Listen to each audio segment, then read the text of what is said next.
Folks, we're going to take a break right now. You guys are going to stay with us. We're going to be the background. We're going to watch an interview that we took the other day with Joe Papp. Now, you're going to enjoy this for sure. It's in 3 parts, but stick with it because he's going to open up. I'm just going to ask him straight up, like, how he started doping. Then we're going to move on little by little into how he got caught. It's very seldom we actually have somebody on who speaks completely openly about it. We've had who've spoken about how they fought to get it, why they don't like it, and so on. But this is quite deep, quite interesting. This is part 1 of the 3-part series. The 3rd part will be in a couple of weeks, but it's well worth listening to. But just take your time. You can make a cup of tea, listen to this in the background, and just enjoy. So this is Joe Papp doing an interview with us on Capital Sports 3.0. I'm delighted to have this opportunity to speak with former pro cyclist and a member of the US national cycling team. He's Irish as well, like myself, and I think that's always a good start to any interview. Joe Papp, you're very welcome to Capital Sports 3.0. How are things over in beautiful Pennsylvania? Alan, firstly, thank you very much for having me. It's great to finally have the chance to speak with you and be on your program. Things in Pennsylvania are beautiful. It's about 80 degrees out, sunny, unlimited sun, as they would say, and a beautiful summer day here. Listen, Pennsylvania, I've never been to Pennsylvania. I've always had such a bit of affection for the state because of, especially with Philadelphia. Like, I have a big thing for Philadelphia. Philadelphia is Pennsylvania, all right? Yeah, it is. It's on the eastern half of our state. We're a very wide state, so it's about like 600 kilometers east to west, maybe. So yeah, they're in the eastern half. I'm in the western half. One of the best places in America actually to bike ride because there are so many. My half is because we have so many rural farm roads. Because agriculture was so big here in Western Pennsylvania that there are just tons of routes you can do, and yeah, it's a great place. But also, Pennsylvania always strikes it kind of like Pittsburgh. So you got steel and, obviously the Steelers and steel work. And of course, the Penguins were, these, tough fighting team as well. What kind of influence would that have on someone growing up, especially who wants to go into sports and especially a sport like cycling? Yeah, this was not a soft city at all. And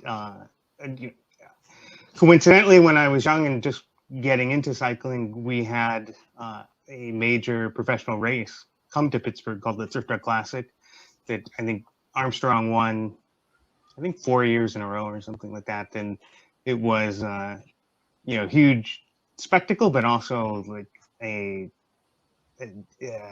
just an example maybe of like what could be possible for some young kid growing up in Pittsburgh. So to see, Lance in person back when he was, just getting started out, and yeah, it's pretty cool. It's a good city. It's a always evolving city, and I feel happy and satisfied to live here.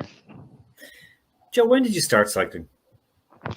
I started cycling after my dad died in 1989 when I was just turned 14 years old. Is there a connection between the two? Say again, please? Is there a connection between the two? Your passing and you taking up the sport of cycling? For sure, my dad dying was the catalyst for me to be able to start cycling. I'd always been interested in bikes and knew a little bit about bike racing, but my family really wasn't very supportive of that idea. Because like you said, growing up in Pittsburgh, it was a football town, a baseball town, a hockey town, definitely not a cycling town. But when my dad passed, my uncle, his brother, my dad literally died the day before my birthday. So my uncle was like, "Oh, what can I get you for your birthday that might ease your pain?" And I said, "How about a bike?"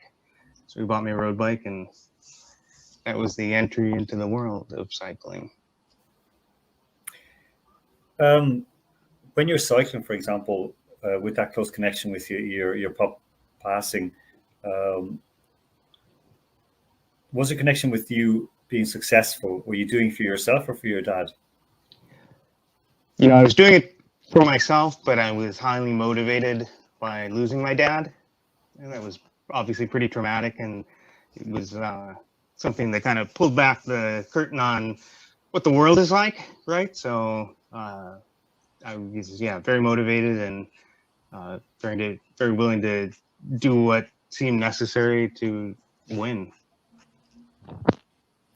Talking about that, Joe, doing what's necessary to win. Why do people dope? Is it just about winning? Why do people dope? Yeah, I mean, to win, for status, for money. I mean, for me, it was never about money or fame. It was just to continue succeeding at the sport that I loved and derived a lot of satisfaction from, and placed a lot of worth in. I wouldn't have started doping if I didn't think that other people were doping as well, but ultimately, I was the one who made that choice, and I don't feel like I was misled or duped into doing it or anything like that. I spoke with a few years ago, it was 2018, with Paul Kimmage. I interviewed him, and he interviewed me in Dublin. And his book Rough Ride had a very, very big impact on me, especially before my final exams in school. Sure. I read his book, and I really should have been studying at that time. But anyway, I don't think my parents would have been very happy knowing that I was reading a cyclist memoir instead of actually studying history. But anyway, I guess it was history in a way. But when I interviewed him and spoke with him, he spoke about how he was very naive when he went to Europe. He went from, say, for example, racing in the milk race, or he was Ross Talton at the time, and he's a very good junior, and he was had the potential there. Come from a cycling family. His dad had been a cyclist as well. And then he went to Europe, and suddenly his eyes were opened. And one thing he told me was he went over just like kind of like a briefcase, and everyone going, "Oh, he has his briefcase." And when he opened it up, inside he had like letter writing paper and envelopes and pens. And when the other guys opened their briefcases, they had drugs. Is that just Paul trying to? No, totally legit. 100% legit. I mean, obviously I wasn't there for Paul's specific experience, but yeah, absolutely. I mean, I had a black bag with compartments in it, and in each compartment was a different product. I didn't have that bag when I started cycling, and I didn't have that bag when I first turned professional. But yeah, eventually, after progressing up the ranks and being indoctrinated into what professionalism meant, I eventually had one too. I wanted, one thing I do want to say is I never did the same then to anybody else. I never tried to indoctrinate another rider into doping. I mean, my doping journey was mine alone, and it was not something I ever encouraged any of my teammates to partake in, or any of the younger riders I trained with or competed with. That's an important thing, because it's something that I've spoken with athletes before. One ice hockey player who was going across, he was playing collegiate hockey in the States. He was going for the draft, and his agent told him, "You need to beef up," and told him who to go to see.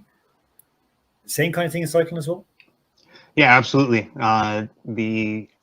The specific individuals who introduced me to doping gave me the name and phone number of a doctor and her address, where to find her, and made the intro, and that was the first person who prescribed me EPO.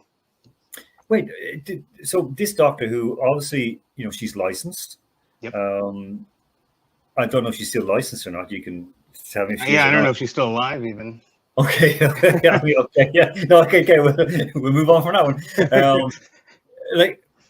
Did she know what you were going to do? Because you're a healthy young guy. You didn't go in and say, "Oh, I think I have cancer," or "I had cancer." Yeah, no, there was no subterfuge on my part. It was upfront and honest, and she was very, yeah. I mean, there was no deceit or anything like that. She knew that I was a cyclist and that I wanted to boost my blood, and wrote me a script for the ProCrit brand of EPO. Joe, when did you start doping?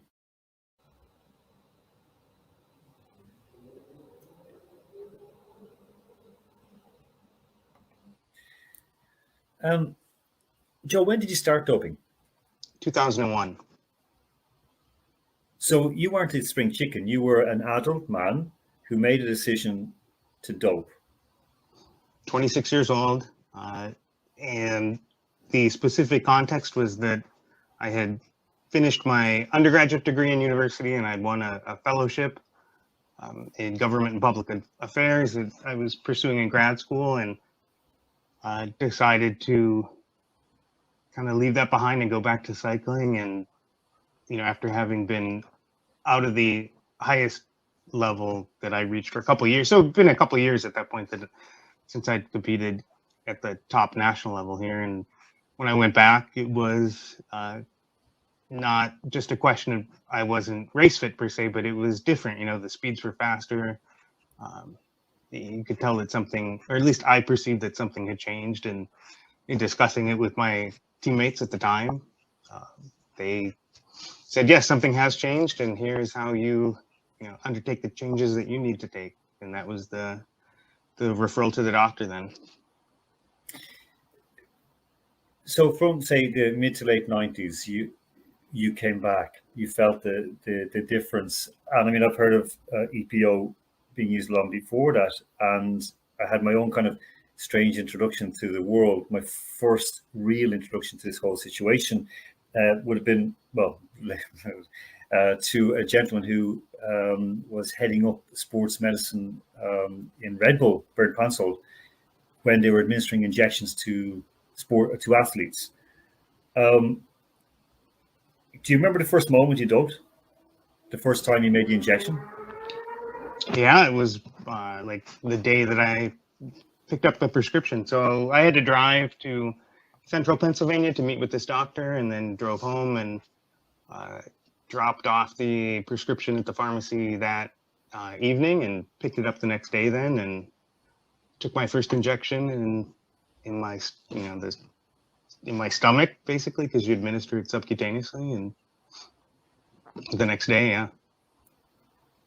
It takes like 4 weeks really for you to feel the impact, but that was my start down that road. How strong was the effect? Because Paul Kimmich, for example, I get him on just purely from a cycling point of view. Paul Kimmich said that he could, run through a wall. That that he just had huge amounts of energy, and that was more amphetamines that they were taking, the injections, the pills they were taking in the 80s. What was the effect of EPO, for example, and of course the testosterone that you use? What were the combined effects, Joe?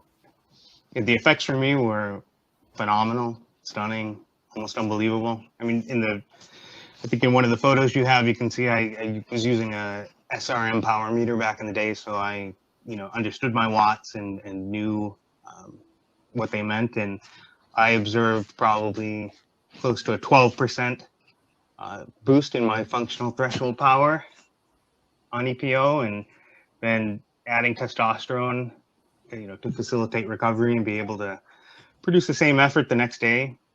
That was stunning, really. I mean, just, yeah, the stuff works. You'd said before about that, how it helps you recover, especially in stage races. So if it's like 6 days, for example, of Depan, or it's the Tour de France, or Giro, or Tour of Ireland, is it possible to ride at the speeds that riders are riding at right now clean?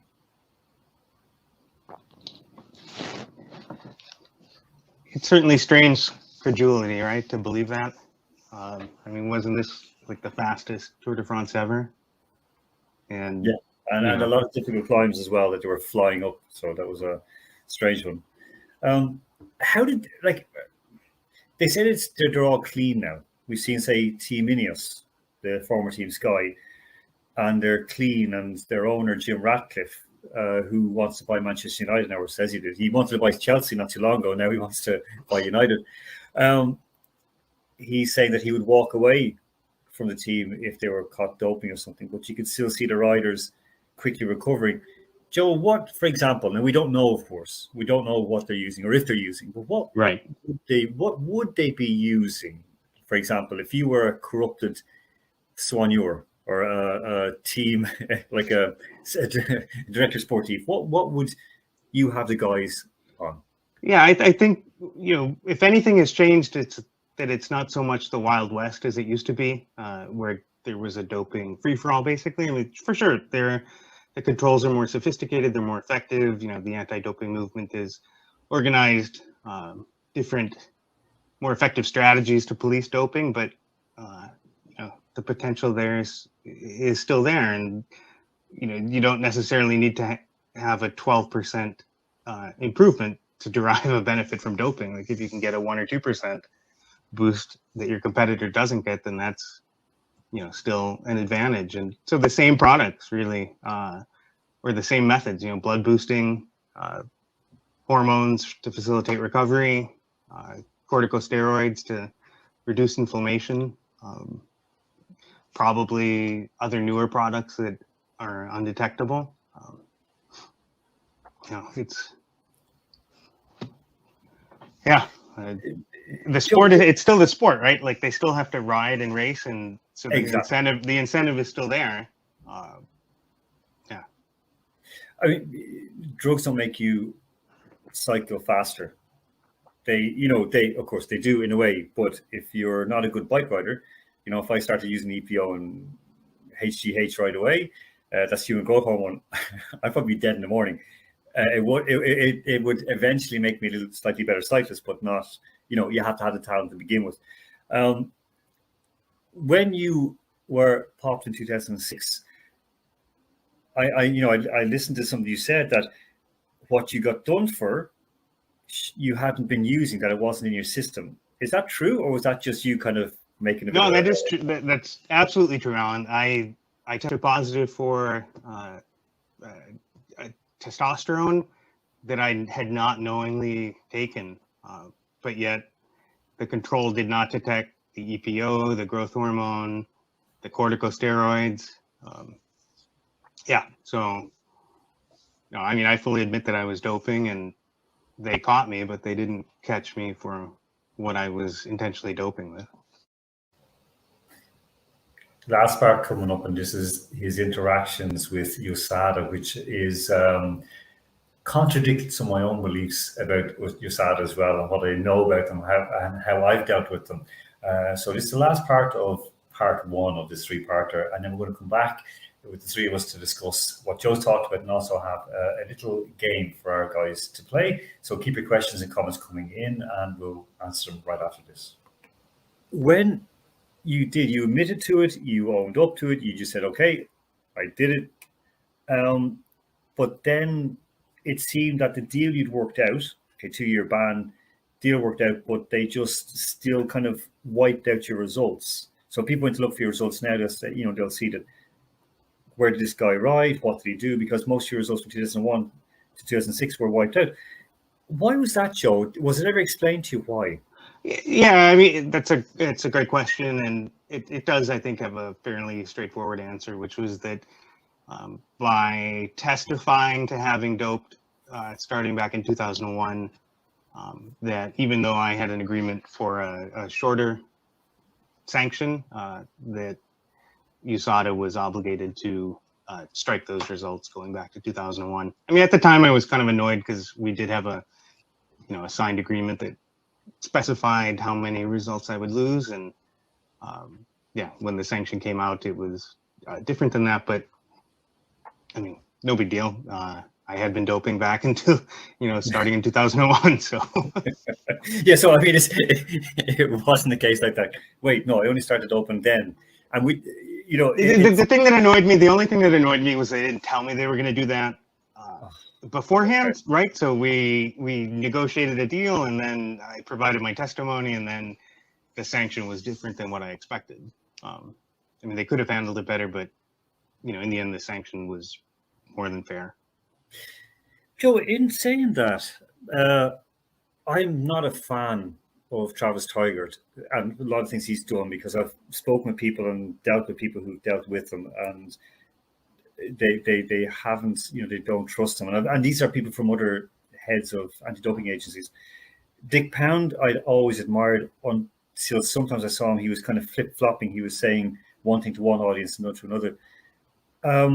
What's your view on the two of them and the others who are involved in anti-doping as well, the different heads of organizations and these, you know, experts or specialists? Are they in it to clean up the sport? Yeah, boy. Only man knows what's in man, you know, in one man's heart or mind. My interaction with Travis, despite what I said about the sanction being different than what I expected, I mean, I found him to be very fair, straightforward, straight shooter, very motivated, you know, in pursuing his mission. I can't speak for anybody else's interaction with him, but you know, in working with him, I saw somebody who was very motivated to catch people doping and sanction them, and yeah. No, again, I'm asking about your experience and your view, and that's exactly. I'm not trying to put words in your mouth. You've answered the question perfectly. Exactly what, you know, is the right way to do it. You know, and you know, maybe the difference too is, like, I mean, when I got caught, I thought, oh, maybe I'll ask for the B sample, maybe I'll appeal this, but I mean, you pretty quickly realize, like, the deck is very much stacked against an athlete who's accused of doping, and if you don't have tremendous resources to marshal in fighting that, it almost is a kind of a pointless battle to embark on. And so I conceded pretty quickly. You know, I didn't consume a lot of their resources by fighting, you know, ignobly against something that I knew I was guilty of, and maybe that may have influenced, like, how they, you know, USADA and Travis treated me in response. But yeah, I appreciate what he did to help me through the process, and yeah. No, that's very, very fair. And I mean, it's something that, you know, I always wonder, because there's that kind of thing that it was with the former U.S. Attorney General at the time of Watergate, and I think it was Woodward and Bernstein said, deny, deny, deny. And it's like non-denial, denial. And I mean, we've seen it with Bill Clinton, like, you know, I did not have sex with that, you know, woman. And then the break, Monica Lewinsky, like, it was, Tony Blair did the same as well. We see it all the time. Politicians and athletes, you know, when athletes getting caught doping, they will deny it. Yeah, I know, absolutely. Like, my mentor and substitute father figure for a long time, Mike Frazee, who was the president of the U.S. Cycling Federation, that was before he even knew I was doping. I think he gave me that advice. Don't ever admit culpability, because if you do, you basically deny the half of the people who would support you, no matter what the illusion of why they should support you. So that was actually what kind of broke our relationship, when I told him that I was going to accept what I had done. You know, went against kind of his ethos, and that was it. Didn't talk to him again. And Joe, did you want to get caught? No, I don't think I wanted to get caught. Like, but when I got caught, I didn't feel like. I mean, that's a really good question. Like, I definitely did not try to get caught. I hid my tracks, and certainly wasn't trying to leave, you know, breadcrumbs to me. But it was a relief to get caught and just know then that I was out at that point, or would be out. Because when you see with, you know, Lance Armstrong or many athletes, who we'll see even with, you know, different tennis players, and I heard this from a tennis player I used to work with, and she ran away from testers, and the testers couldn't do anything, and the whole situation and I was told is, you never take a test that you'll fail. You know, better to get a strike than to fail a test. Did that ever come through your mind, that maybe you should have just not given the test? Or oh yeah. Great question, Alan. We tried to subvert the control that I tested positive in for many minutes. I mean, I had synthetic urine that we tried to turn in instead of an actual biological sample. Then we tried to spike the biological sample. Tried to, you know, bamboozle the poor doctor who was in charge of the control. No, we tried everything we could for me not to test positive. And I'm not making that up. Like, we used to travel with a synthetic urine mix that we always took into the drug controls. And, my team minder was trying to distract the doctor while I was reconstituting it. And so, yeah, I should have been done just for that, trying to thwart the control. But yeah, so when I said that they said I tested positive for testosterone, even though I hadn't knowingly taken that, I thought, well, fair play to you. I did try to not even provide a legitimate sample. So what a world, though, right? Like that's part of it. I mean, it's insane. I mean, and if we think about it, it's all about, riding a bike, something that you began as a sort of, forgive me for saying this, as a compensation for losing your dad. Oh, yeah, it was a way to cope with it emotionally, and something that I did, to get into a better place. Exactly. And then you end up trying to use synthetic mixed urine to... Dude, they wanted to catheterize me before. My team was like, can we catheterize you so that you could just pee you can excrete the synthetic urine directly? And I was like, no, it's a bridge too far. It's like with Mike Tyson when he said that they had like a plastic or a rubber penis in his shorts, and he had his baby's urine in the penis, and you just squeezed it out like you'd milk a cow. The first time I ever had a drug test, it took me so long to pee. It took a long time because I was dehydrated. I was very nervous as well. You know how it is. It's a very strange situation when a man is sitting there on a stool looking at your member, and it's just it's bad enough. Men know who are listening to this. It's bad enough when there's someone at the stall next to you. Even in the next village, someone's taking a pee at the same time, you feel a bit nervous. It's hard to let it flow. And then they drop the sample. The guy dropped it on the floor. And since you have to do it again, I was 18, 19? I was 18, 19, and I was crying. I had enough fluid to cry, but I didn't have fluid. Anyway, to effectively to convey to somebody who hasn't been in that environment, it's so difficult. It is such a weird world, right? And just that, you have to provide the sample in front of somebody so that they can see that you don't have a synthetic appendage. And it's just, and nobody starts out in any sport thinking, oh, I really want to be a doper. I really want to I want to learn how to bypass anti-doping controls, right? Nobody starts out with that goal.